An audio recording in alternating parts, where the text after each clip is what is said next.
everyone, and thank you for calling in to today's PCARSS briefing. You will notice on your screen that there is a quick poll question. We'd love to get an idea of how frequently you use PCARSS at this time, just to give us a better idea of the audience that we have on the phone today. I have a couple of announcements to go through before we get into the presentation. First of all, I'd like to let everyone know that we will be recording this session, so just keep that in mind if you decide to ask any questions out loud later in the presentation, that this is being recorded. Second, on the topic of questions, there will be a couple of options for asking questions, and we are going to save the questions for the end of the presentation today. Your first option is to ask a question out loud. If you would prefer to ask a question out loud, then you have an icon to the left of your name in the GoToWebinar panel to raise your hand. If you raise your hand, then I'll know that you have a question and can unmute you at an appropriate time. Keep in mind that if you are using your phone to call into the webinar, you've got to make sure that the audio pin has been entered if you'd like to be unmuted. If you are on your computer audio, then you're definitely good to go for that. The second option, and usually the most popular, is to type your questions in. You'll notice that there's a questions panel in the GoToWebinar dashboard that you have on your screen. If you type in a question, then I will ask the question on your behalf, but I will not announce your name, so I will keep that anonymous for you in the recording. So those are the two options for questions. Let me take a quick look at the poll. It looks like most of you have voted. Excellent.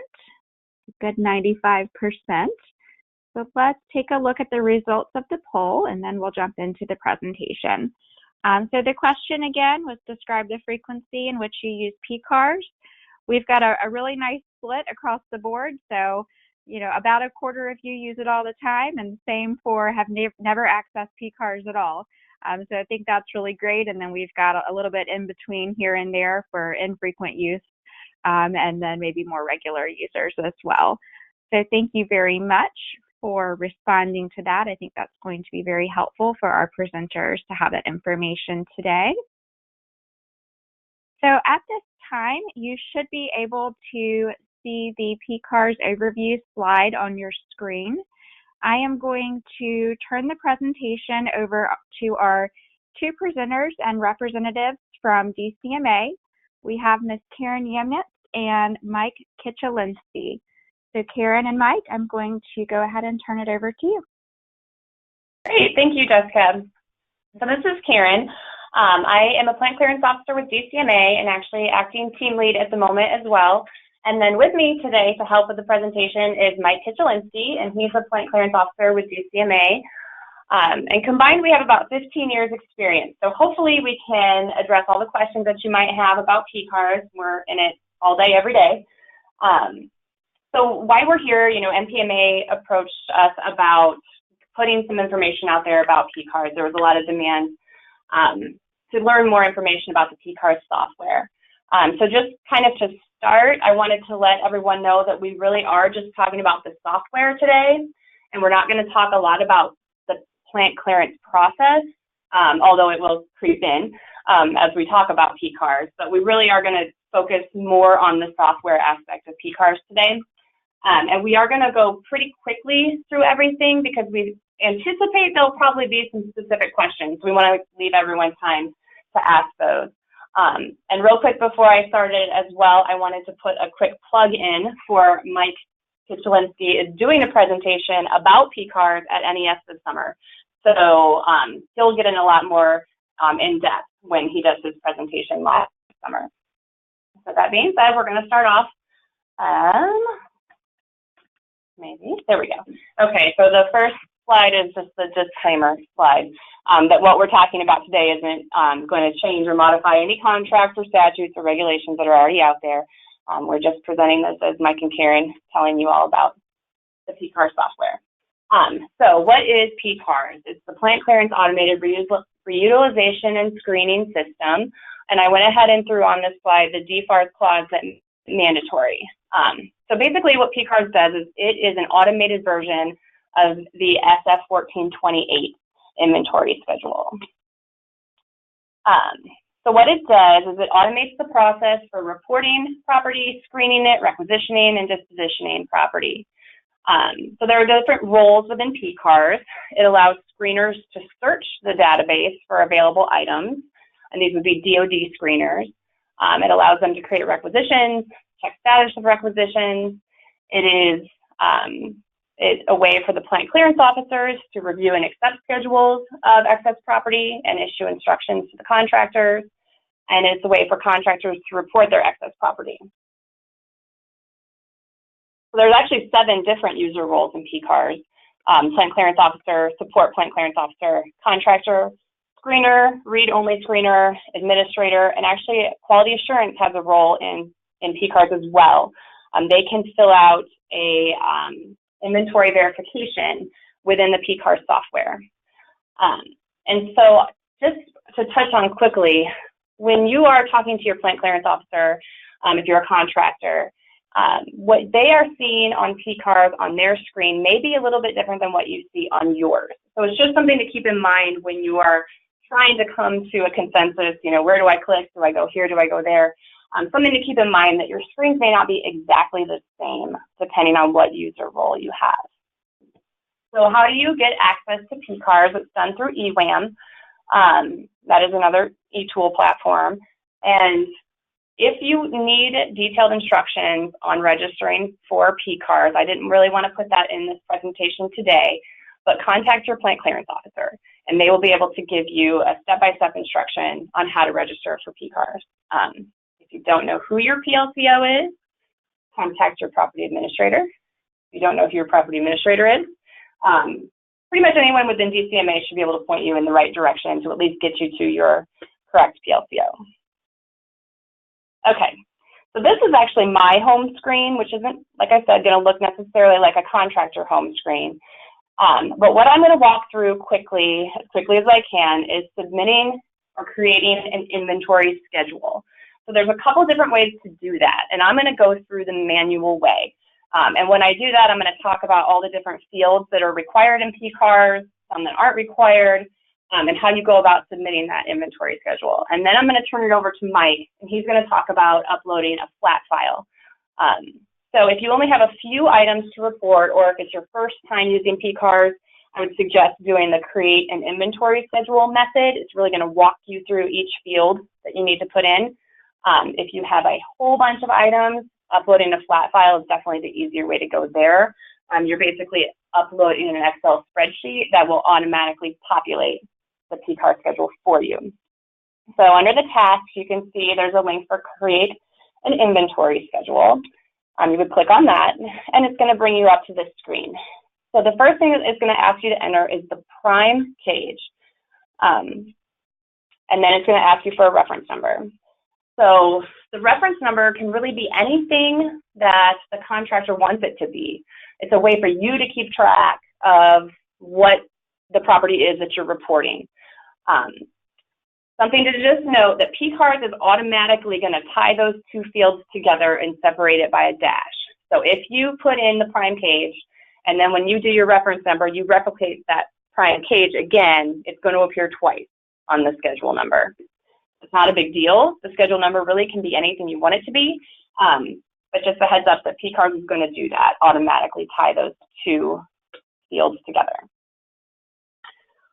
So I did screenshots so you can see exactly what the PCARSS screens look like.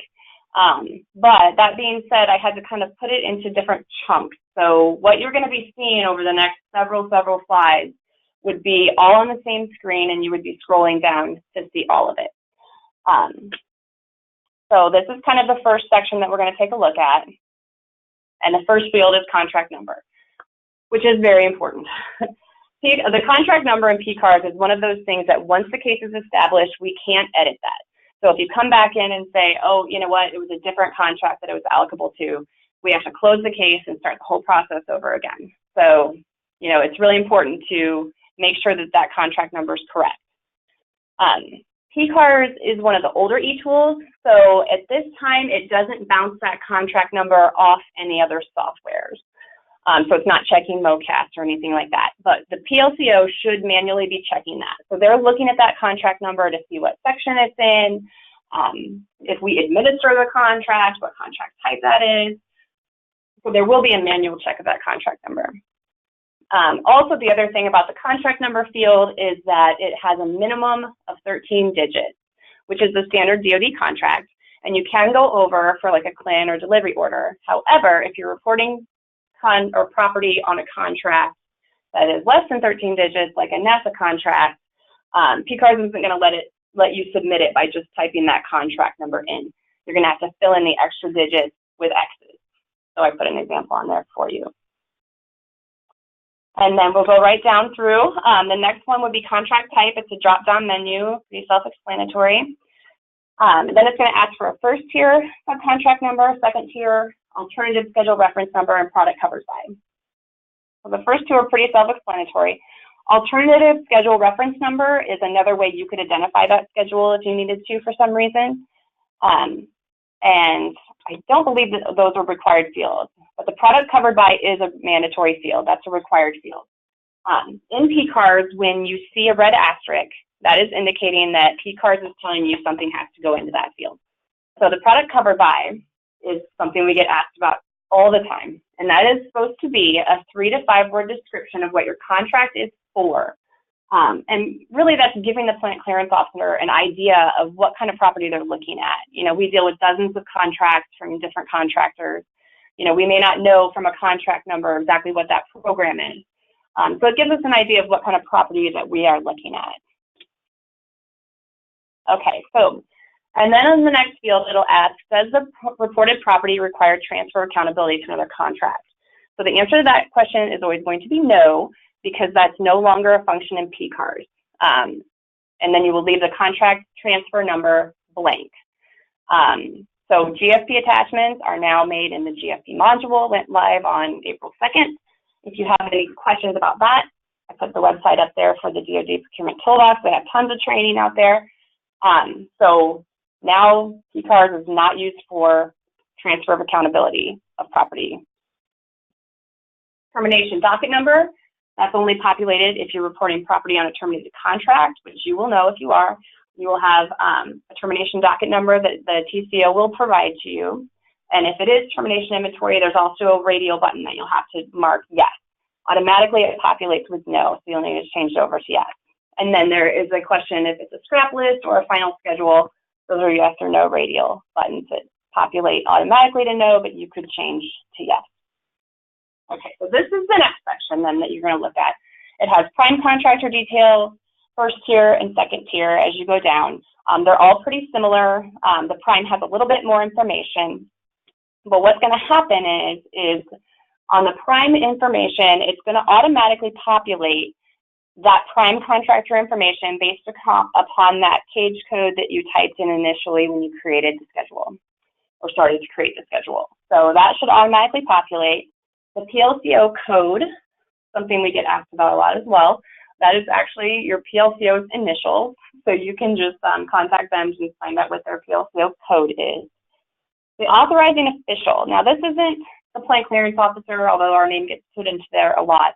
But what they're asking for in that field is they're asking for someone within the contractor's organization who's a decision maker about government property. So that's your property manager or someone like that. And then there's a place for you to put their title down as well. There's also a point of contact information on there. And that's important because that's the person that we're going to reach out to. So whoever you put in there is a person that, you know, if they're the prime contractor and the property is located at a different location, they're going to get copied on things. This is the person we're going to be reaching out to. This is a screenshot of where it'll show the first tier into the second tier. And it's a good time to talk about the little magnifying glass. So in PCARSS, on some of the screens, you're going to see this little yellow magnifying glass. And what that indicates is that PCARSS is available to do a search on that field. So when you fill in your first and second tier details, you can fill in a cage code and hit that magnifying glass, and it's going to conduct a search, and it can pre-populate those address, contractor name details for you. And that magnifying glass will come up in other sections of PCARSS as well. The property location details, this is important. So wherever the property is located needs to be under that property location details.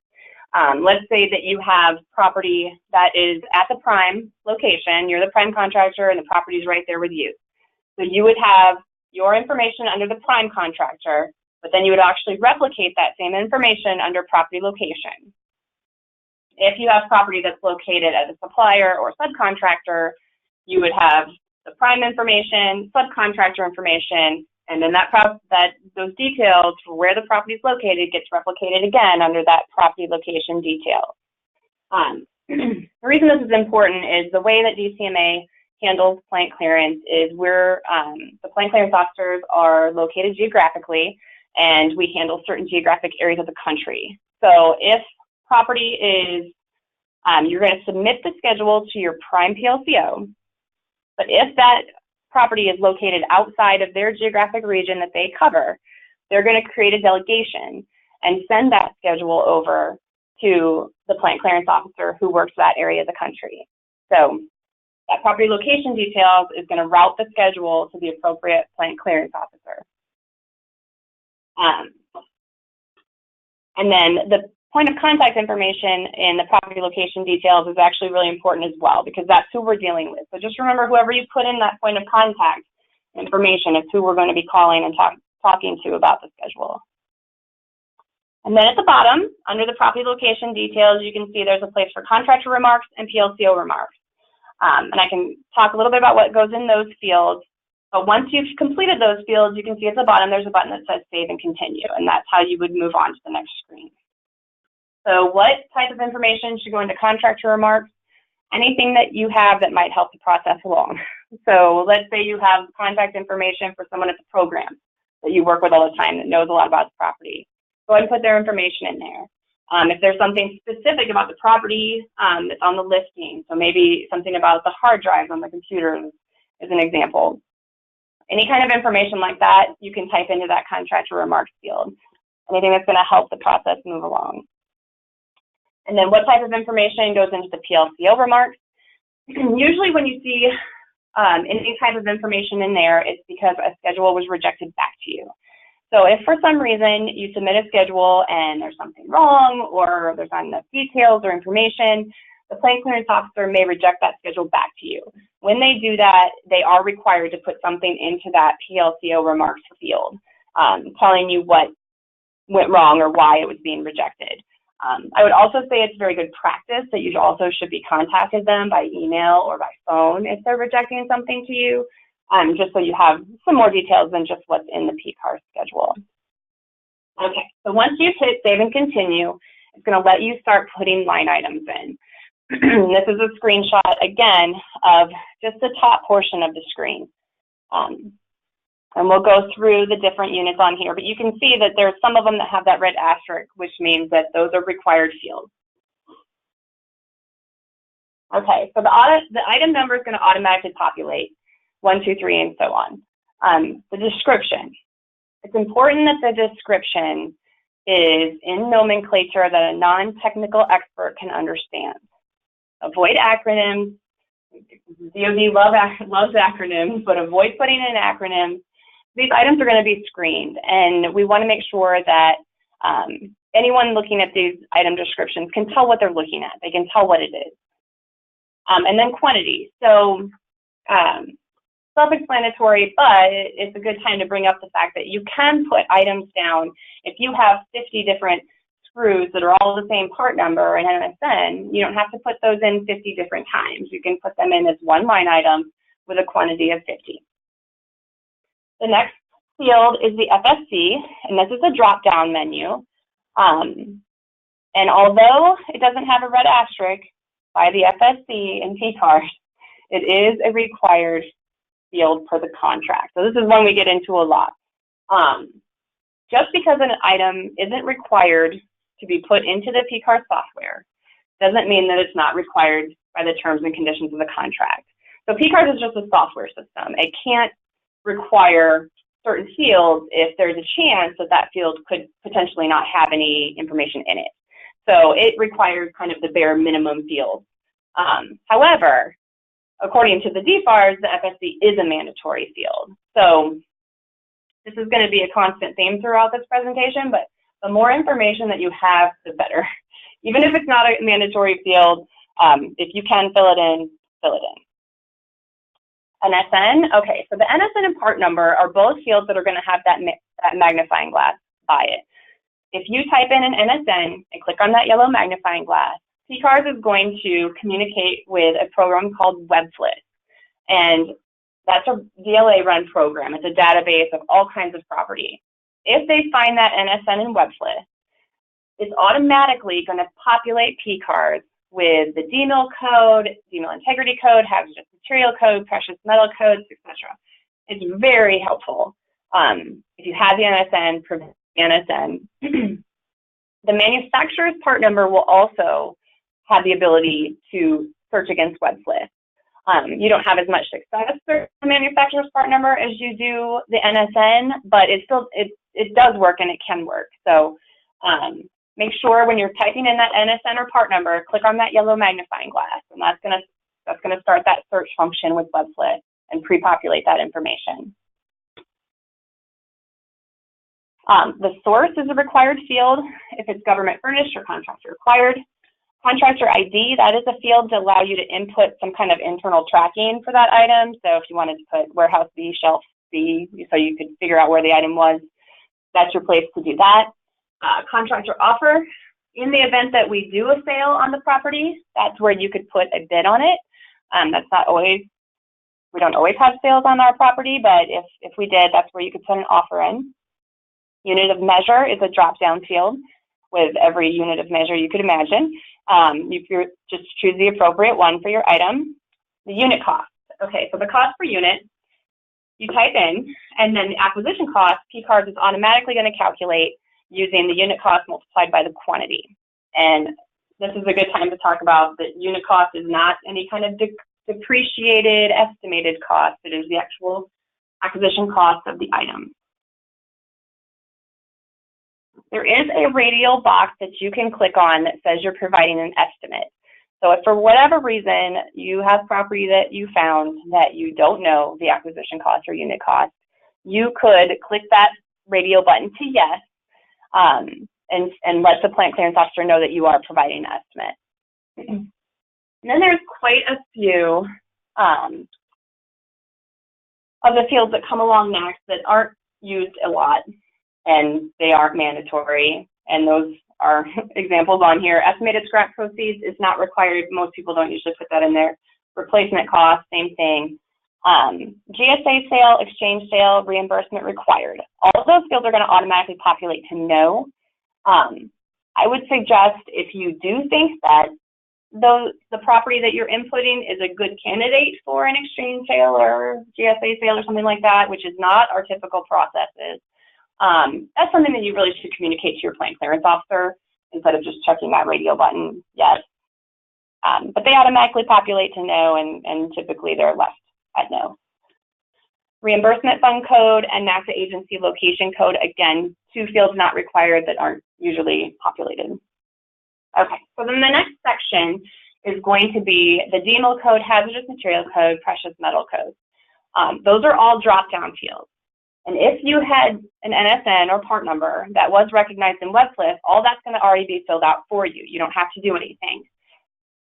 If it didn't, or if you had a part number that didn't pull anything up out of WebFlip, I'll tell you they're not required fields.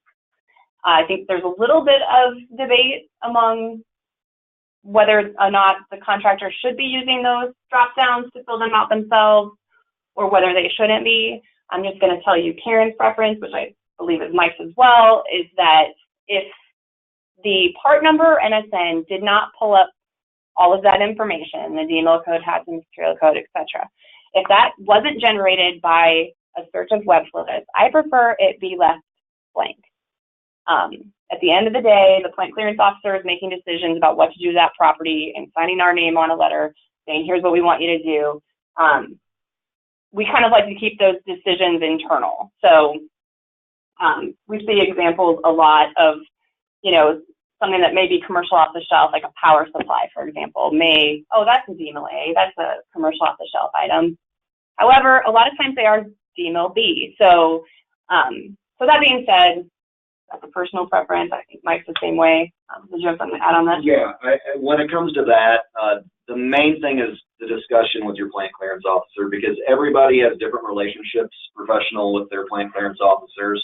So it really kind of depends. But one of the real issues why, and Karen, I think, hit on this, we don't really like that being put in, is whenever you put in the NSN, it shows up on the main screen with the DMIL code. However, the NSN is not populated if you put in the DMIL code there manually from the contractor perspective. So it gets to be a lot of work going in and determining which items were actually pulled from an NSN that is definitely valid data and which ones we have to go in and internally look up ourselves. So it can end up, depending on the relationship you already have, if the PLCO knows that you have this information, it can just take a little extra time and you can almost be pulling double duty. So Karen and I prefer not to, and as she stated, there certainly is a debate going on amongst property professionals on this at all levels in DCMA and DOD for that matter. Okay. So we'll move on.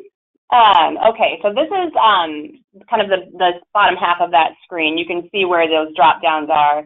The DMIL code is up above that DMIL integrity code, hazardous material code, precious metal code. Okay, those are the drop downs that we were talking about.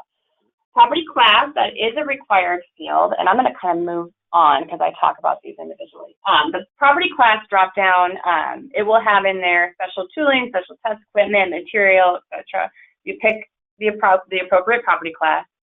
Property subclass is not a required field, and it's a drop down as well. It has a lot of more detailed terms in there. That's, like I said, not a required field. Condition code is a required field. It's a drop down menu as well. I put on here the different condition codes, and just to touch on a couple things really quickly with condition code. BN and BU, those codes are really only for items that can expire or have a shelf life. So things like adhesives or paints or certain types of gaskets or O-rings or something like that. It's not for something that's just outdated, like outdated technology or something like that. And then scrap, we see scrap get used a lot.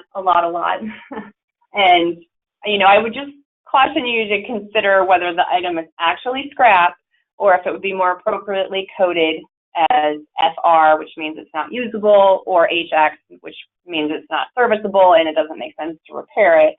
A lot of times we kind of see that SS used instead of that HR or XX or HX, which would be more appropriate. And the reason it matters is it affects how we screen the property. We don't screen scrap, but we would screen FR or HX property. Okay, product made by, that's not a required or mandatory field. Picture, if the property is usable, especially commercial off-the-shelf type of items, DMIL A items, upload a picture if you can. A photo along with good details, if that pushes out to GSA access for screening with all federal agencies, it really, really enhances the chance of that item getting picked up by somebody. So, you know, I know it's a little bit more work to put that picture in. However, I will tell you, and this is kind of consistent with all things when you're submitting schedules, the more work that goes into it on the front end, the faster it's going to go on the back end. So if you do have something that's a good candidate for donation somewhere and you put those good details in and you put that photo in and it gets picked up through GSA, that's going to get dispositioned really quickly and out of your warehouse. Where if it doesn't and it goes through that whole process and then it comes back to the PLCO and then all of a sudden we're making decisions about should we sell it, should we try to seek out alternative donations, all of that takes a lot more time. So if you have pictures, especially on things that you think might screen outside DOD, that is, there is a place to upload it. And I will tell you that's the only place that you can upload anything into PCARSS is that picture field within the line item. And then the screener rule is the next one. It's a drop down, but you won't need to change that. The plant clearance officer is going to change that. And all that does is it establishes where that property is going to be sent, whether it stays within DOD, whether it doesn't screen at all, or whether it pushes out to all federal agencies. The reportable field, it pre-populates, yes. Again, the plant clearance officer is going to mess with that. You don't have to worry about that. Okay, the unique item identifier field. If the item has a UII, you can put the UII in there. Something important, I think, to note is that PCARSS does update the IUID registry when the case closes. However, PCARSS is not doing any kind of check to make sure that that is a registered UII or that it's a valid UII. So human error can wreak havoc on this system. I mean, the UII that is typed in is going to be pushed out to the IUID registry, but if it's not accurate, it's just going to have an error and nothing's going to happen. So, you know, really make sure if you're using that UII field that you're putting the right information in there. Okay, and then there's a place you can put in the manufacturer cage, name, model number, serial number, etc. All those elements are really, really helpful. So I'm not going to list up the all these line items, that's the whole process is going to go. Okay, and so, and this is very fun on the screen that about the chart. You can see on the UIIs, you can type in, say you have a quantity of 5, so there's going to be 5 different UIIs, type in and hit the little plus button, it's going to hit the list. Okay, so from this screen, you entered in one item. You can either add another item, you can copy what you just put in, and then make the changes needed, or if you hit save and continue, it will move you along the process. So you'll have had the item on the visual. So when you do that, it be a little bit confusing. What it is, move you from that kind of tab to that kind of contact tab. And then when you put in the extra point of contact that you want to do into the visual, it's not really necessary. The point of contact, we're going to reach out to the ones that are on that front screen that talk about prime at top location. And this is kind of consistently. Sorry to interrupt. Have you moved away from the phone at all? Have you moved away from the phone at all? The quality of voice has gone down a bit. Sorry. Go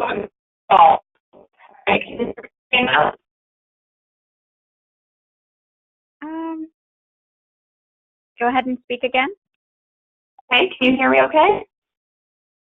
That sounds better. Okay, let's go for it. I'll kind of hold it up. Okay, so yeah, kind of keep throughout the whole process. So, you know, go around and start a message communication.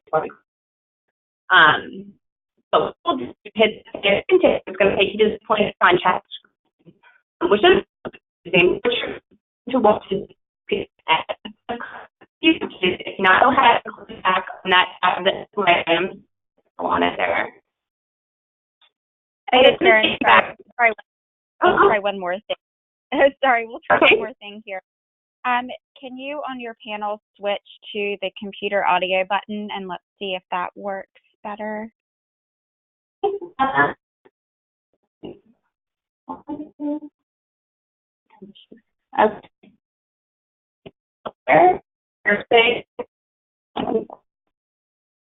Yeah, let's try that.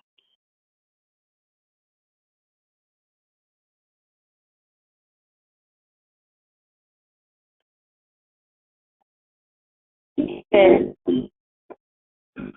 you hear us there? Do you see the audio panel on your screen? Okay, I think it's connected. Let's give it a try. Can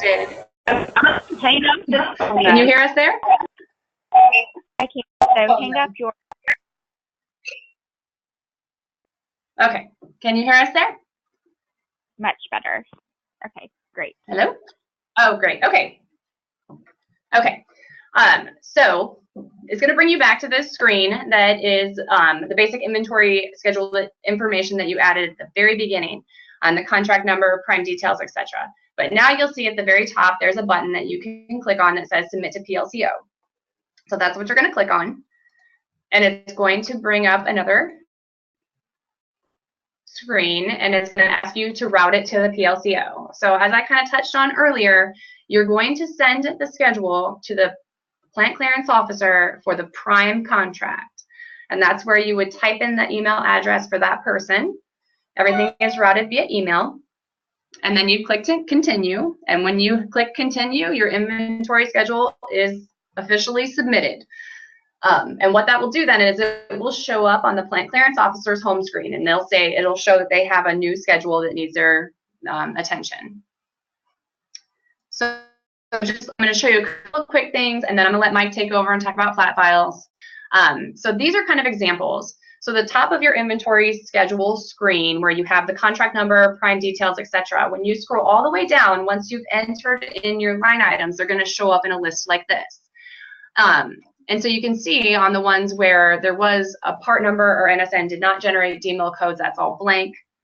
And where they did generate DMIL codes is the example underneath. And it's obviously a lot easier to kind of manage a workload when you have that more detailed information. And this is an example of an item screen, and this is one where the part number that was put in did not pre-populate those items. And then this is an example where the SN did populate those items. So just kind of so you can see visually how that looks. Okay, managing your workload within PCARSS. You're going to have a tab called My Work. And again, this is a little bit different than what we see. So, I will try to answer questions the best I can, but this isn't exactly how our screens look. But from My Work, you'll be able to see all of your active schedules that you have submitted. You'll be able to search up in the top right-hand corner. You can search by schedule number, case number. You can see the data fields that it'll show you, the contract or the case number that was assigned to it, when it was established, when it was submitted, if disposition was entered, when it was, details like that. That's how you can kind of manage the schedules you have out there on PCARSS. And I wanted to touch on disposition. So if you click on the disposition screen within the inventory schedule, it's going to show you something like this. It's going to divide the disposition up into tabs depending on what the disposition action the Plant Clearance Officer directed. And then if you go into the case screen and click on disposition, it's going to show you something different. It's going to show you the disposition of the entire case, and it's going to just put them in order by line item number, 1 through whatever. So it doesn't differentiate it out into tabs the way that it does on the inventory schedule screen. I will tell you kind of the main point of all this disposition talk is that you should be getting some kind of correspondence from your Plant Clearance Officer regarding your disposition instructions. Whether they email you or send you a letter, it should detail exactly what should happen on every single item. Unless you have something worked out as a contractor with your Plant Clearance Officer that they're checking in PCARSS for disposition or something like that. Otherwise, you really should be able to count on your Plant Clearance Officer communicating those instructions to you, hopefully very clearly. You shouldn't have to rely on PCARSS to give you your disposition instructions. Like I said, unless you have something worked out with your Plant Clearance Officer otherwise. And then one last little thing to touch on. As a contractor, you do have the ability to mark items complete in PCARSS on the disposition screen. There's a little box you can check and then click on a button that says Mark It Complete. We actually prefer that you don't use that function, because when we are compiling all the documentation that we need for a case file, you may have 100 items and you may have 20 different disposition instructions for the all of those items. And we need to make sure that we have the appropriate documentation for each and every one of those line items. So kind of keeping control of that, marking items complete as we get the correct documentation is a really good way for us to kind of stay on top of all that. If a contractor marks things complete and then we don't know that we have the documentation, it just creates a lot of work for us going back and making sure we have the right things we need. And that being said, I talked too long, but I'm going to turn it over to Mike. He's going to talk about flat files. Okay, everybody. We're going to try to move along pretty quick through this. Karen already introduced me, so we're going to move along from that. If you guys have the ability out there to access the flat file instructions, it's going to be easier to kind of walk through it like this. I didn't want to go ahead and have the flat file instructions on the screen and then switch from this to that. Honestly, I'm going to try doing my best to talk you through it. The issue with the instructions is there really is an abundant amount of information, which honestly half the time ends up confusing you. One of the key details that I'm going to be doing is I'm going to have some screenshots, which are probably going to be more helpful than a lot of the information that's in there, because while the instructions will explain to you what's going on, they don't do a very good job of showing you kind of what things are going to eventually look like. So it can add to a lot of the confusion. Oh, I think you clicked on it. Oh, I think I clicked the link. Go to the PowerPoint down here. And there we go. There we go. Sorry about that. We're actually, and sorry about some of the chat questions I know have been popping up as well. Unfortunately, in our office, we're actually having to use Karen's personal laptop because the DCMA systems will not let us access this stuff. So unfortunately, we're kind of jumping around playing by ear a little bit. So forgive us for that one. This is the one thing that I took out of the flat file instruction that's kind of buried in there. Like I said, there's an abundant amount of information. That's a very good idea. If you're going to do a flat file, I completely recommend just doing a small little flat file submission. It's going to go in your draft, so nobody else is going to see it. And you can go ahead and just do one or two items and see if it works. And that's basically kind of what I'm going to go over and deal with today. And this here is what many of you will be noticing is the flat file template. That is what you're going to get whenever you go to that DCMA webpage. It's going to, all the information on there is going to tell you to download this, and that'll be your template. This is helpful to a certain degree. One of the things the instructions don't really allude to is that you don't have to have all of this information. Just like Karen went through on her stuff, part of the issue is here, you're going to have a lot of information that is possible to be put in here, and there's even less user friendliness to this based upon how it's being input. So most of this information you're not going to have, and it doesn't allude to that. However, once you upload this, it will give you the option to input some of the stuff that you may or may not have, or you may come up with in a later date in the form that Karen had used earlier. So please keep that in mind. The good takeaways on the actual spreadsheet is there are multiple arrays. So there is an IS, an LI, and a UI array. The IS is the inventory schedule page, so that's going to be what this screen we're looking at here typically is, and that's going to be basically the overarching information of the inventory schedule. So Karen went over a lot of this stuff, so I'm not going to dig into it again. The LI is the line items. That's where you're going to get into a lot of the line item stuff that Karen went through. And the UI is the unique item identifier page.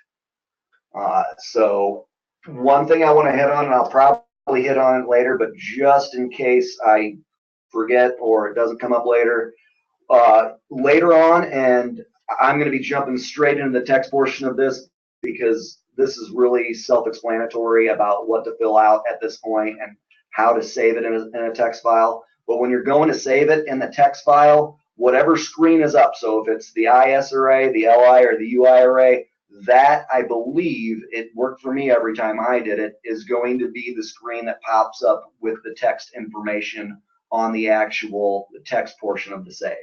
So basically, if you're following along, or if you have the ability, screen 3 on the flat file instructions, we're basically going to be filing it as that goes. You're going to save it to the CPS format and in Notepad, and then you'll be moving on. And when you move on, this is basically what you're going to have from the text document portion of the inventory schedule section, so the IS section. You're going to have that, the pre-edit section, you're going to see a whole lot of that in there, and basically you're going to go ahead and follow the instructions on the instruction manual, and it gives you kind of what it looks like in the instruction manual. It just isn't very clear in there. And then on screen 5, it will eventually tell you how to do a find and replace to actually edit this to get a lot of that information in there out of there. So from that aspect, it talks about you'll do a search and find for a comma followed by space, and then you replace that with a pipe character. That is basically what you're going to be looking at this post-editing screen. So all of that information where it tells you to delete the first 4 line items, or the first 4 lines and everything after the IS, that's basically what this is alluding to. It gets confusing, but as long as your screen looks similar to the post-editing portion, that is basically what you're going to need. And remember, this, do not have word wrap on this, or it says that several times in the instructions, but do not do word wrap, or else none of these instructions are going to be fruitful to you. And we're going to talk about the same thing over in the line item section. And again, my section is going to be really quick. We'll go into some errors, and then I'm really going to focus in on your questions. So the pre-editing section for the line items, basically it goes into the amount that you need here. So if you only have line items for 3 items, you're going to go ahead and erase those out as well. And then you're also going to do those instructions on page 5 with the find and replace. So you're going to delete a good majority of what's actually on there, and that'll get you to that portion of the post-editing. And then you're going to go ahead, and I didn't do the UI on here simply because, honestly, I hate to say it, I've never actually gone that far and utilized that particular function on there, but it's basically going to be the same thing. Once you've done these 2, it's the same thing on the next 2. And then afterwards, you're going to combine them to a single one. And that's basically what it's going to look like. You're going to see the top section is going to be a cage code followed by your plant clearance officers, the MRK, that's my initials under there. So it's going to be the cage code followed by that, and then the next one's going to be the IS. So that's the first one you did, that's inventory schedule information, and it's going to be all of that one line. And then after that, you're going to go by the line item. So if you have the line item 1 for line item, put that one there. If you have a UI, you're also going to want to put the UI right underneath that particular one as well. So once you have that, it's eventually going to look similar to what that top portion is there. And then you're going to have to go to PCARSS, and you're going to go to the flat file page, and you're going to attempt to upload it. And I say attempt because this is where probably a lot of people have issues. And the issue usually comes with, I don't know what I did wrong, something's missing here. The first thing I would warn against as far as errors is a lot of times you can, when you're entering stuff, if you've taken out the number symbol, that can cause some issues, because that's one of the things that tells you to add and replace. And so if you make any additional changes other than taking things out in the add and replace, it can cause a lot of issues. So it can move things around. And below there, you will see that it discusses the IS PLCO test, and then it has within a brackets 22 and the explanation. Now, if that is stating, it is stating section number 22 on the IS. Now, that's referencing back to the original Excel spreadsheet. If you go back to the original Excel spreadsheet, and you look under, for IS, it would be under row number 4. You'll have different numbers. That's what that's alluding to. So for number 22, it's actually the phone extension. So it's not to exceed 5 characters, so that needs to be changed. Now that is the first step. If it notices an easily correctable error, it will let you know instantaneously. However, it only does a brief overview of it. If you upload it from there, you'll see underneath where it has flat file examples and whatnot, it'll say processed, loaded, and then we'll also see full error report. That will also give you a more detailed error report if it's something that was easily missed. So some of you may remember in the last, 4 years or so, 5 years, we've switched our condition codes to more align with what the military, to actually less align with what the military's is. So if you've had anything in there and haven't done this in a while and you have old condition codes, let's say F7, which is repairable condition, it is now FR and R. So it will pop up with that information and it will give you some of an explanation if it is something explicitly that overview real quick from the actual text portion of the document. So, can you do that one here? Yeah, and then after that, once you've corrected those errors and actually successfully submitted it, your schedule, and it will take 15 minutes. That's another thing I forgot to mention. It says it in the instructions that it can take up to 15 minutes. It will take every bit of 15 minutes after you submit it through or upload it to go through and check all of these different things for errors. So when you put it right in, don't expect a quick turnaround. Go get a coffee, water, snack, whatever the case may be. That's pretty much what you're going to be waiting for, is almost exactly 15 minutes. And if it's successful after you've corrected all the stuff, upon that time, it will say process, and it will say that one screen. Actually, can we go back? The one that says loaded, see draft, you can click there and it will take you to your draft screen. If you have other things you're working on, so again, like I said, it will take 15 minutes. If you're working at other things, you can just go to your draft portion of your workload and it will tell you it's there. It won't have obviously the case number, established date, all of that additional stuff.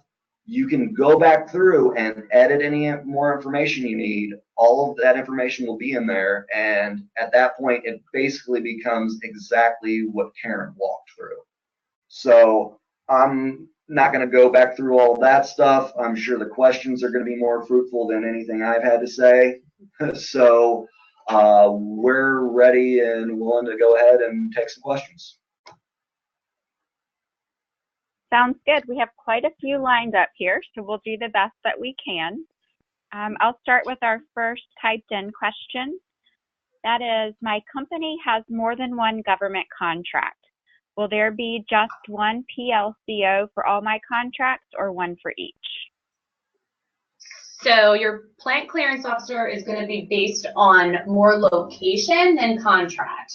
So if all of your contracts, if the prime contractor is located, let's say in California, you're going to have the same PLCO for that geographic location.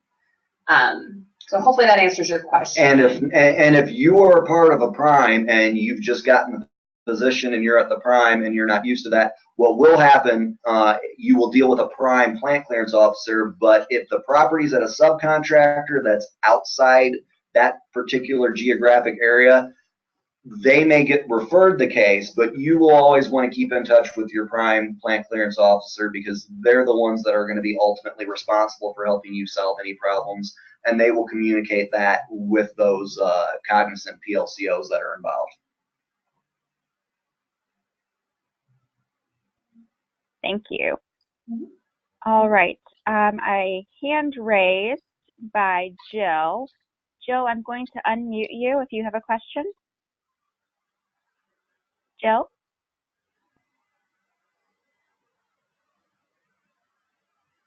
Okay, gonna mute Jill back. Just a quick heads up, sometimes that hand button is a little bit funny, so if everyone wants to check in, just make sure your hand's not raised by accident. Next typed in question, if the PLCO rejects something, how will I be notified? Email, or do I have to log in to see the status? I would say you should be notified by your plant clearance officer if something's rejected. It's good business practice to do so, and I think that I'm confident that most of us would do that. It will also show back up on your, is it on their home screen? Yes. Or you might have to go into your schedule. It'll be under your My Work. Yeah. It'll show up that it has been rejected. Now, be aware, there are a lot of plant clearance officers that aren't used to having smaller contractors. So if you, for instance, it's your first time dealing with this and you're a small contractor, or you don't have a lot of these things coming in, we have 10 days to go ahead and reject that schedule back to you. So it's also a good business practice for yourself to log in and double check. Like Karen said, I think most of us actually send that rejection email out and let you know that something has been rejected, but that doesn't necessarily mean it's actually happening. There's actually nothing in our specific plant clearance instructions or guidance that states that we must do that. So it's completely possible that somebody's forgotten or they're just not doing the best business practices. So it's a give and take on that one. So I check it back in within 10 days if it's something that you're not doing on a regular basis. And I would also note that if a schedule is rejected, you can go back in and make the corrections as necessary, but it will disappear from rejected status. And I think it's after like 90 days or maybe 120. It's a while. I mean, you have time to go in and make the changes. It's not like it's going to disappear after 4 days, but eventually it will. It's quite a long time, like I was thinking around 6 months, but it will go away eventually if you don't go in there, make the changes and resubmit. So just something else to keep in mind. Thanks very much. I am going to unmute Tracy. Tracy, do you have a question? Okay, we're going to move on to Shelly. Shelly, do you have a question?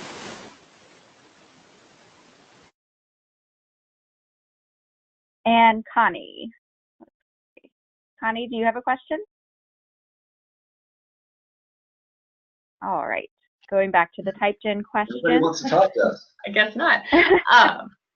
That is a funny button. So the next question we have typed in here is there a max number of line items per schedule? My PLCO only wants me to do 200 line items max. Yeah, I was actually kind of going to mention that in the presentation itself, and I passed by it. But there is not technically a maximum number of items per schedule. However, when you do more than 200, and there's a reason why your plant clearance officer probably told you that number, when you do more than 200 or so, the software starts to have some problems. It runs really slow. And when you're going in and clicking on individual items, or you're going in and dispositioning items, it can lag so slow on those long schedules that it actually shuts down sometimes. So that's why they advise you of that. It just makes the system run smoother. It's a system issue, not necessarily any other issue than that the PCARSS system runs better with 200 or less. That being said, if you have 205 items, I don't think it's unreasonable to put those 205 on one schedule. You wouldn't be expected to put 200 on one and 5 on another. Just keep in mind, around 200 makes the system, or less, makes the system run a lot smoother. And to give an actual example of things like that happening, I was involved in a termination about 8 years ago or so, and we got quite a few, inundated with quite a few that had over 1,000 line items on, I'd say, at least several dozen schedules. And then all of a sudden, the property needed to be sent out to a requisition. And what happens like Karen mentioned, we have different screens. Our requisition screen, whenever we go and click on a line item on that, it actually resets each time. So you say those 200 line items there, just imagine every time you clicked on an item and you had to click on all 200 of them, 30 seconds went by where you had to redo it. Not saying that we're not going to eventually have to do that, but a lot of times when you get into the 200s, the 500s, the screen will freeze up and it will kick you out, and in some cases it will delete all the work that's been done.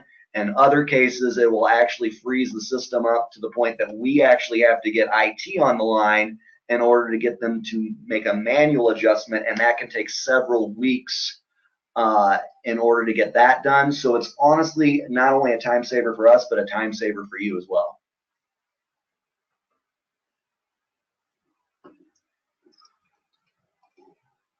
Thank you very much.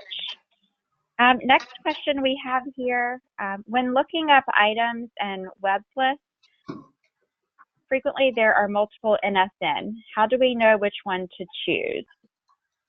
Okay, that does happen. That's common. So hopefully it'll be a no-brainer. Hopefully, you know, you'll have 5 different things pop up, and one of them will be a computer, and one of them will be, you know, something totally different than that. So hopefully it'll be easy. If it's not, if you type in an NSN or a part number, it searches web list, and it pulls up multiple items, and you're not sure which one to pick, it's going to come back again to communicate with your plant clearance officer. If you really can't figure it out, and you can't, you know, if you don't know if it's one item or the other one, go ahead and select one, and then, you know, call or email your plant clearance officer, tell them what happened, you know, said that you know, tell them you made your best guess at it, and then you'll figure out a path forward from there in conjunction with your PLCO. Thank you. I know our hour is up. Do you want to take more questions, or I'm not sure what your schedule is like? Mike and I are fine too if people want to hang on the line. Okay. So for those that want to stay, we'll continue to try to get through these questions. So the next one here, we don't close out a plant, only individual contracts. The customer contract officer thinks he owns the leftover material, not DCMA and PCARSS. How do I balance that tension? Okay, so this kind of goes back to your contract is going to supersede everything. So when people come to us and say, you know, should this property go into PCARSS, or should we be reporting this property to you? The answer to that question is, what does the contract say? So the contract that the property is allocable to, if it doesn't speak to any kind of disposition specifically for that property, and it has the -1 clause in it, then PCARSS is the venue for dispositioning it. So it's still government-owned property. Whoever that customer is that bought the property, Army, Navy, whatever, it is their stuff. But PCARSS is the venue to report that, or it is the mechanism to report that, absent any other kind of terms and conditions in their contract. And DCMA, if we administer the contract, the PLCO is the one that should be processing that. But if you want to make your customer feel better, you can let them know that even though you're reporting that into PCARSS, the first thing that we're going to do is check with the program office to see what should happen to that property. Putting it into PCARSS doesn't mean that it's going to go get scrapped out tomorrow or released to some other agency. The first priority that we have is reutilization within the owning agency itself. So PCARSS is the proper mechanism to report it, absent any other terms and conditions in the contract. But, you know, I guess for that individual that asked the question, you know, if you have a customer that's concerned about it, they can always contact us. And that's exactly what I was going to say. One thing to realize is, Karen hit on it, we're the administrators of the contract. We aren't the owners of the contract. So I don't know the exact situation there, but odds are that contracting officer really does actually own the property. We're administering the contract, so they can give a lot of authorizations about things to do, and that should be in the contract. They can do a contract mod. Just because it says that you always go to PCARSS doesn't necessarily mean you're always going to go to PCARSS. And from a DCMA perspective, those service branches, there are customers as well, so it can get confusing about whether or not DCMA is the authority or not in those situations. I would recommend talking to your plant clearance officer, and they should be able to work out any dilemmas between your PCO and yourself. Thank you. Next question, is there a best practice for how many schedules to have per contract? Nope, I wouldn't say that there is. I mean, some contracts, so the contractor should be reporting property as it becomes excess throughout the life cycle of the contract. It shouldn't just be a contract closeout issue. So there are contracts that there are hundreds and hundreds of schedules that come in throughout the life cycle of that contract.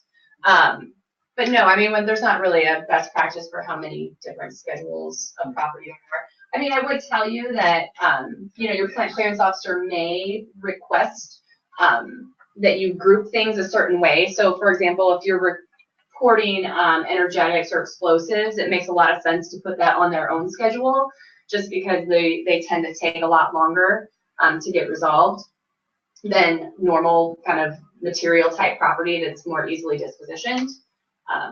And keep in mind, you have a 30-day requirement as part of the government property clause that will kind of dictate some of this. So if you're doing your own internal screening and something's coming up on the 30-day excess requirement, you may end up having to put in a schedule that only has a few line items on it, and then 10, 20 days later having to put another one in there with just that amount. It's the nature of it.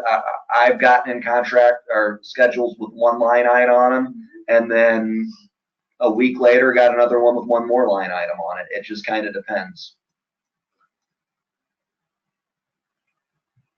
Thank you. Are you able to explain how to mark items as complete in PCARSS? I've been told before to do this, but cannot figure out where to do it. To mark items complete. Okay, yeah, we kind of touched on that. There is an ability for contractors to mark items complete. It's under the disposition screen. Most plant clearance officers, I think all plant clearance officers, would ask that you don't use that because, like I kind of alluded to earlier, we're responsible to make sure that each line item has the appropriate closing documentation, whether that be a shipping document or a DMIL certificate or whatever that might be. And the ability for the plant clearance officer to actually go in and physically check those items as done when they have the documentation in hand, it is helpful. So although, you know, on the contractor side, there is the ability to mark items complete, we actually kind of suggest that you don't. It also goes along with how Karen pointed out on the disposition screen. There's different things that happen to different items. It's a lot easier, and it usually works out much quicker if we have the ability to go ahead and mark those off ourselves, so we know when we've actually received something. So for instance, going back to the 200 line item thing, if you've turned in 190 line items to the plant clearance officer, and then you just finish up the other one and you close down the next 10 and send that to us, we may have to go back through, depending on the timelines between, and try to figure out if we have all that information, and we may end up, unfortunately, contacting you again, asking you for information you've already sent us, based on the fact that we've just got overwhelmed with information. Thank you. Next question. Is there another system that may end up taking the place of PCARSS? I've been hearing some talk at NPMA meetings lately. Okay, well, I'll tell you what we know. What we know is that the GFP module went live on April 2nd, and phase 2 of the GFP module is going live in July. That has to do with shipping and receiving. Phase 3 of the GFP module is going to deal with disposition and the property loss tool. As far as PCARSS going away, or PCARSS getting absorbed into something else, or joining with some other systems, we don't have any specific details on that. I mean, I know there's talks going on about it right now, but there aren't any hard, fast decisions made at this point. Okay, thank you. Next question, is there a rule of thumb for how long disposition decisions will take? That is really dependent on the property. We've alluded to this a number of times. Karen just discussed actually about putting hazardous property, ammunition, explosive type property together, things like that, because they do take longer. Honestly, it's really dependent on what it is and what needs to be done with it. Hazmat property, classified property, those types of things tend to take quite a bit longer. A good rule of thumb is simply to, if you are needing something to be done because your contract's in closeout, or you need the property moved out based upon, you know, warehouse requirements and things of that nature, get in touch with your plant clearance officer and let them know.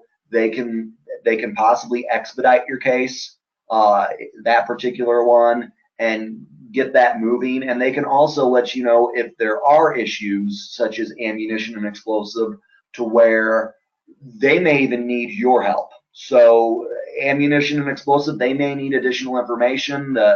We wait actually for the program office, the PCO, to let us know if it's not available to be disposed of on site.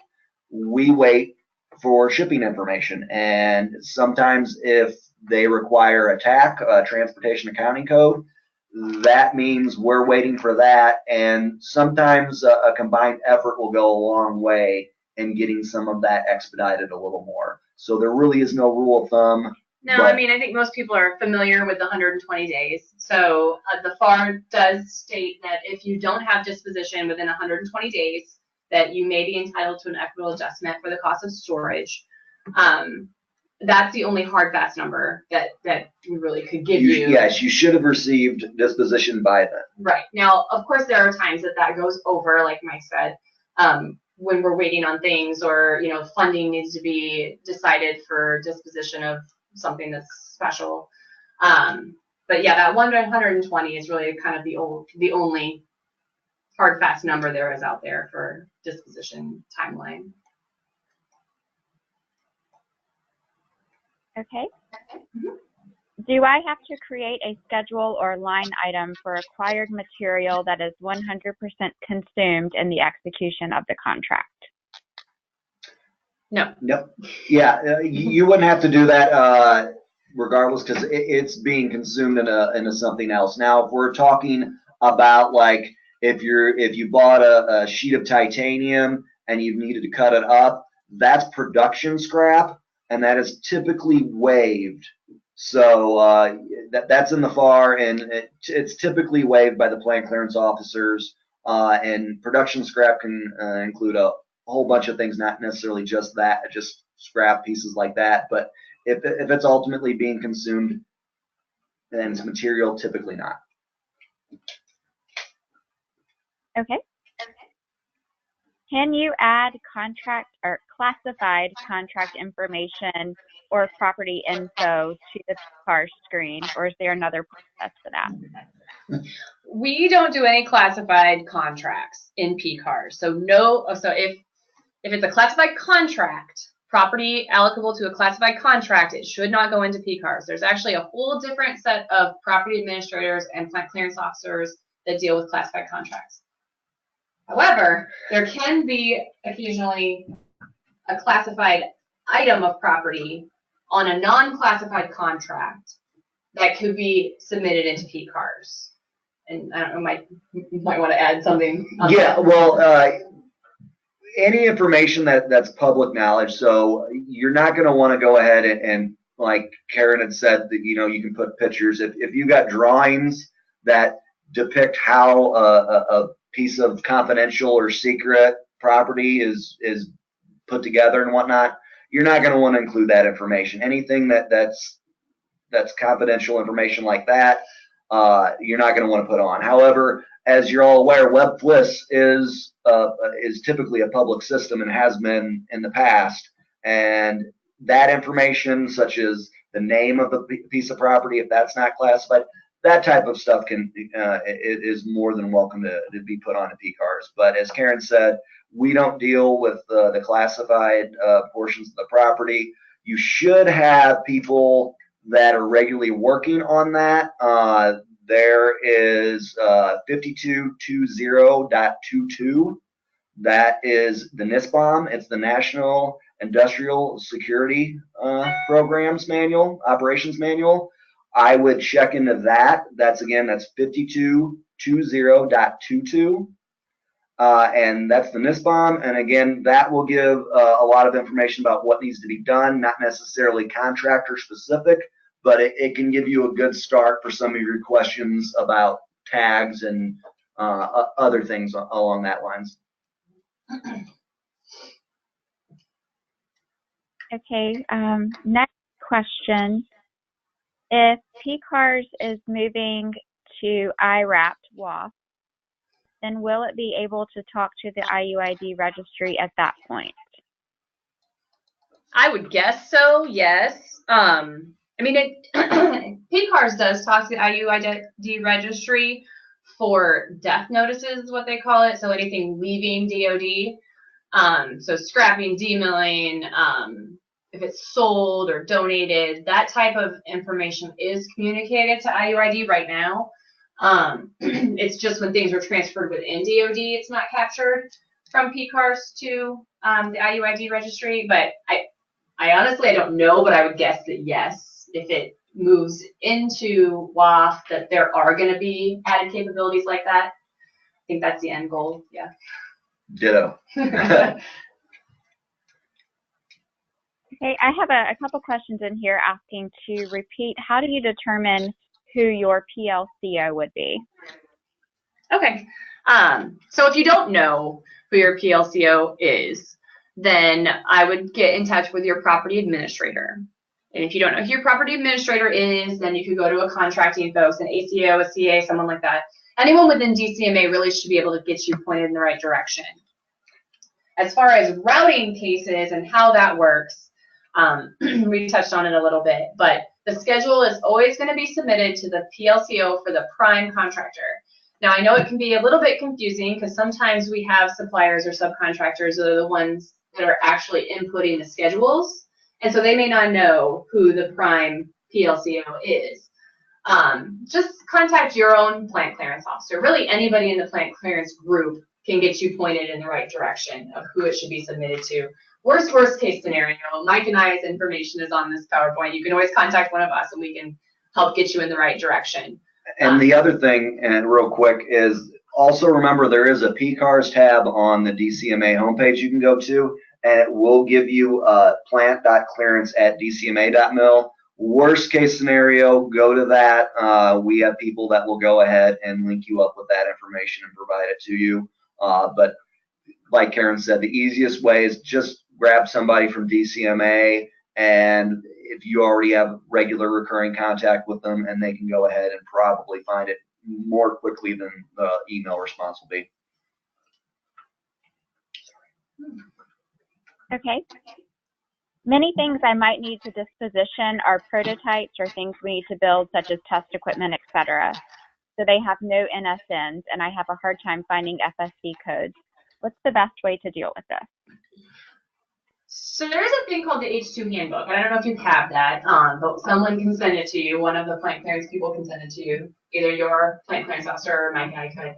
I would say get as close as you can, right? So there's FSC codes that do talk about special tooling and special test equipment, or if it is some kind of tooling or test equipment that's specific to a certain type of item, put the FSC code for that item that you're testing, something that's going to hit close.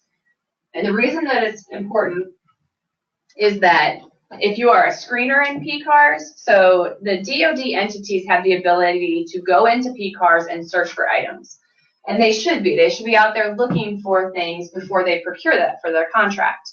And FSC is one of the ways they can search. So if you're just, there is a miscellaneous FSC code, which is 999. I don't suggest you use that unless it's absolutely necessary.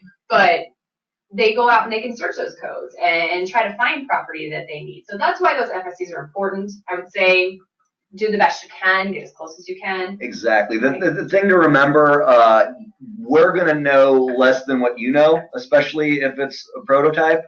So we're going to have less information to work with than you. And to piggyback on top of that, this really ultimately can end up being a security issue. The FSC is grouped, and so you're typically dealing with those four codes, but the first two codes is an actual FSG, and that's the group.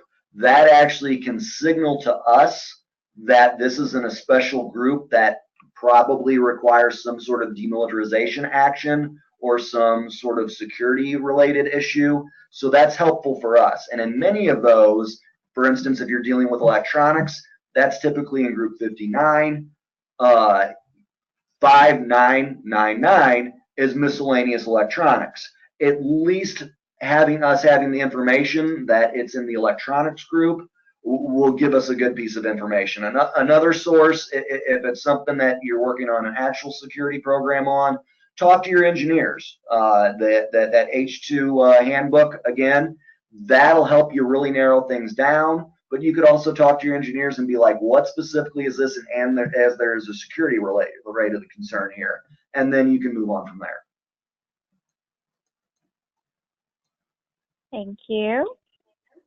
Some of the program managers at my company ask for abandon in place for the residual material they have on their contract. Is that allowed? Well, I would refer back to the FAR. The FAR is pretty specific about abandonment. There's a lot of criteria that have to be in place in order for an item to be abandoned. So if the program is saying, oh, just abandon it to the contractor, which we get a lot, you know, we can't just do that.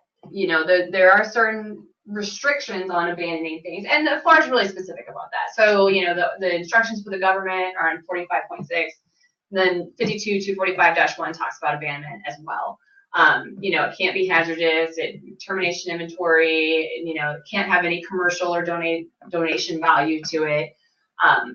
So, I mean, I guess if your program is coming in to you, or if you're the program saying just abandon it, you really talk to the Plant Clearance Officer. They're a subject matter expert on this. They can help give you the right advice on abandonment.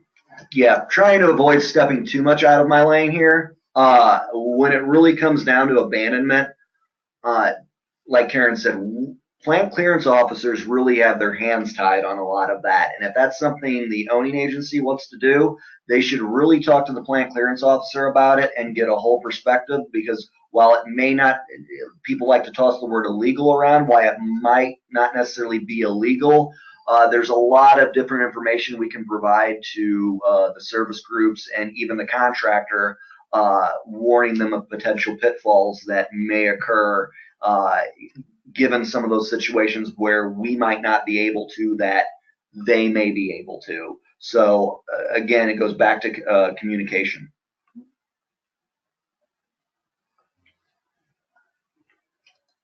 Okay. When you type in a part number and it does not populate a DMIL code, does it need one since it has an FSC code?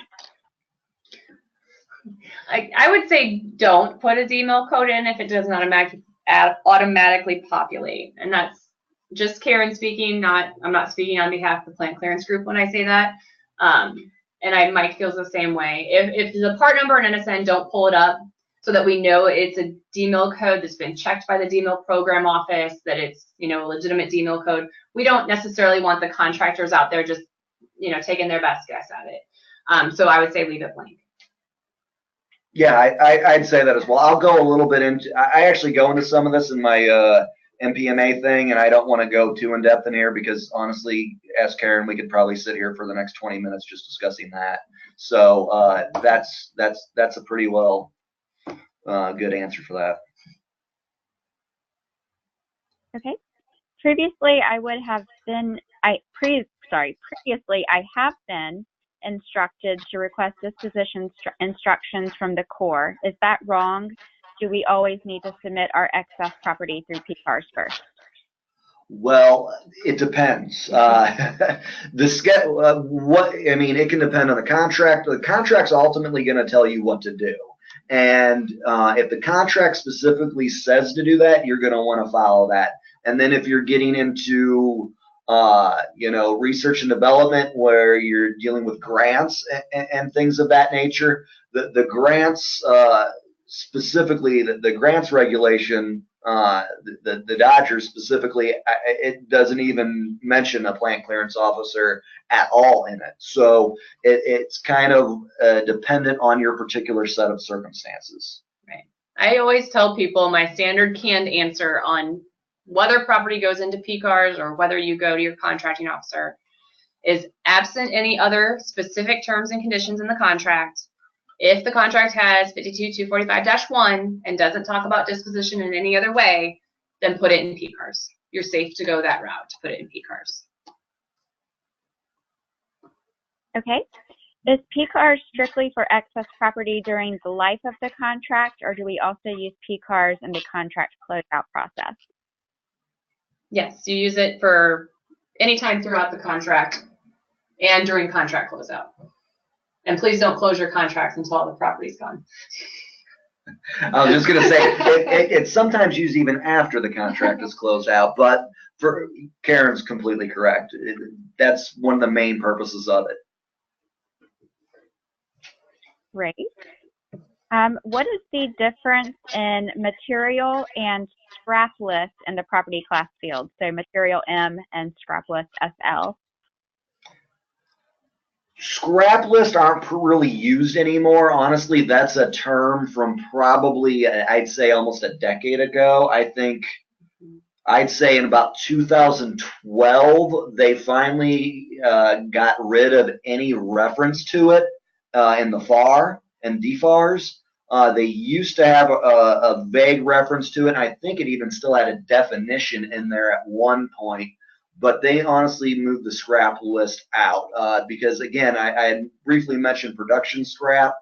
Some of that stuff, if it's a scrap list, I mean, we may be dealing with production scrap. If not, the primary purpose of plant clearance and PCARSS, it says it in there, reutilization and screening. That's the primary purpose of it. If this is something that is specifically scrap, there's also language in the FAR that discusses what to do, and DFARS about what to do with scrap, and you could have scrap procedures listed, and we don't approve those anymore. That goes back to the scrap list type of thing. That's pretty much when a scrap list was used, when a contractor didn't have approved scrap procedures. We no longer approve those through DCMA property, so that's kind of obsolete. Yeah, I would just say if you're talking about like fields and PCARSS and what is important and what to hit home on in that kind of area is just to make sure that the property classification is right, that it's material, equipment, special test equipment, special tooling. Because there's going to be a number of things that are in there. Enter the information that you know to be correct to your best of ability, and then get a hold of your plant clearance officer. I mean, there's going to be a different verbiage in there that has just never been removed. I don't even think we use agency peculiar property anymore, and you're going to see that in there at some point as well. So there's going to be a number of things that might be just legacy stuff that is still left over. Okay. Should we register for access to WebSlist, or would the public user search provide us with all of the details that we need? I think the public user search would probably provide you what you need. And also, if you're using PCARSS and you type that NSN in there, it should populate that information for you as well. Not to say that you can't go into WebSlist and look for it, but PCARSS does do that, communicating with WebSlist. So, but I think the public search would be fine. Okay. Where can we get a list of property class and property condition codes? Contact your plant clearance officer. I'm going to tell you that's probably the easiest way to do that as far as getting a list of condition codes and property class. Yeah, I would do it that way. Yeah. I don't know that there's like a link anywhere that we could tell you, at least not that I know off the top of my head. Okay. When you are loading an inventory schedule, is there a particular file name that you should use? No, that's really the discretion of the contractor. So I know a lot of people put, some are part of the contract number in there. It's your way as a contractor of tracking it. So however it makes sense to you, your system is the schedule number you should use. And it can be as complex as you want. I mean, I have contractors that don't put very much in at all, and they'll just have, fiscal year, whatever the year is, 01. And then I have other contractors that put in thousands of inventory schedules in a year, and they'll go ahead and list even a code in there that they can track not only the location it is just by the inventory schedule, but what type of property is as well. Okay. Are there any plans to update the login page of the PCARSS website? It appears as though there may be some certificate errors. We will jot that down and take that to our PCARSS/IT people, let them know that there's an issue. But no, I don't know that there's any plans to update the login page. Okay. So this question is, do we just email documents to the primary PLCO and or the assigned PLCO, and that completes the schedule as needed from the contractor? Well, I mean, I don't quite understand the relation to that. If we're talking disposition instructions, like the completion documents, you will definitely want to email that over. If you're talking about inventory schedule information, that's going to be something you're going to need to discuss with the prime. If you're at the sub level, specifically because we don't have privity of contract over what your specific requirements are inputting into PCARSS. I have prime contractors that put in everything for their subcontractors, and then I have primes that require the contractors to put them in, and that's based off of that subcontract, which we won't have the ability to look at. Hopefully that answers your question, unless Karen's got more to add. I mean, I guess if you're talking about disposition and who you should send closing documents to, you're going to be getting disposition instructions from the plant clearance officer who's cognizant of the area where the property's located.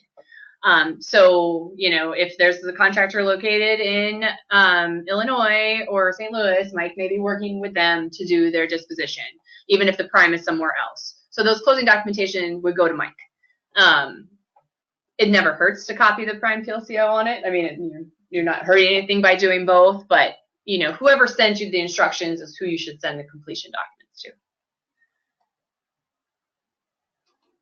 Okay. Are there any plans to update FSC codes and PCARSS? It seems that many are outdated. I would just say in general, there's probably plans to update a lot of things in PCARSS, because there are a lot of outdated fields in PCARSS, like we kind of touched on. So hopefully if when things ever change and we move toward having systems that are more integrated with each other, those type of things will be addressed. But I'll definitely make a note of that as well as something that needs updating. And as plant clearance officers, we can tell you we don't like some of the outdated things as well. A lot of it can cause a lot of problems for us as well. So we do make a lot of suggestions from our own side. We actually have a system where we can actually do that. And sometimes they get implemented, sometimes they don't. And honestly ends up depending a lot on funding.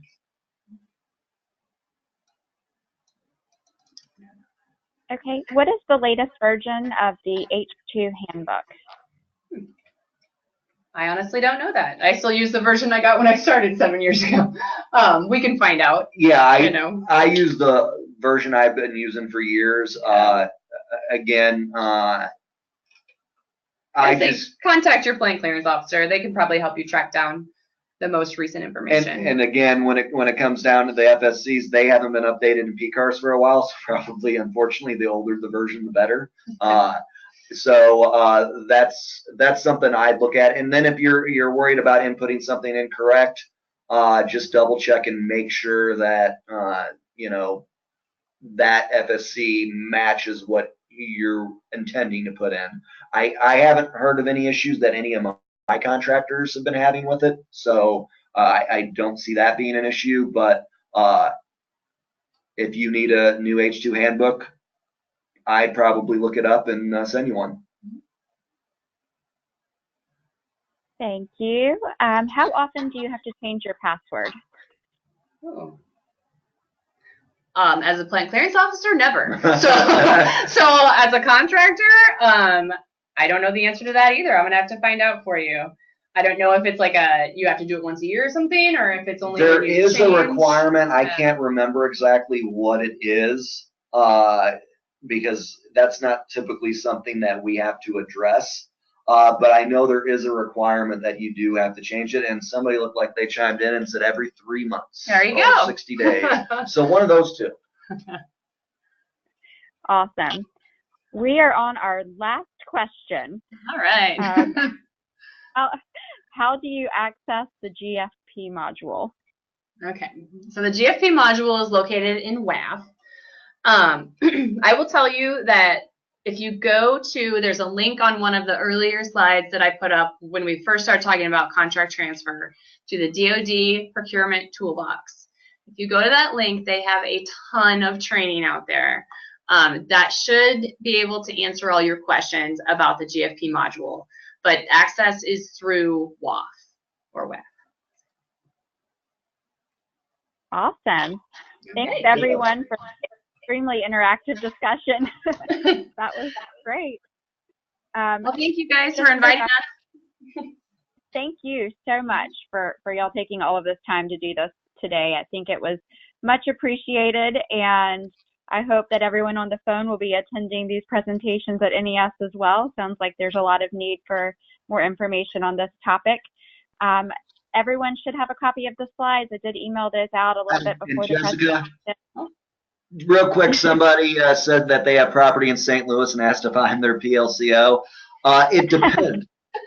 Actually, I right now handle Boeing St. Louis only. I used to handle that whole area. If not, it's a lady by the name of Pat O'Neill. But if you want to go ahead and send me an email, I believe my information is all on these slides. And that, all you'd have to do is my first dot, my last name at dcma.mil, and I'll go ahead and send you any information you may need. Very good. Thank you. And just for everyone's knowledge, I will be posting the recording on NPMA's YouTube channel. So you can take a look at that later if you missed any notes that you wanted to take from all of the conversation today. But thank you again for joining. And thank you again, Karen and Mike, for taking the time to do this today. Thanks. Have a great afternoon. Yep. Thanks. Have a good one.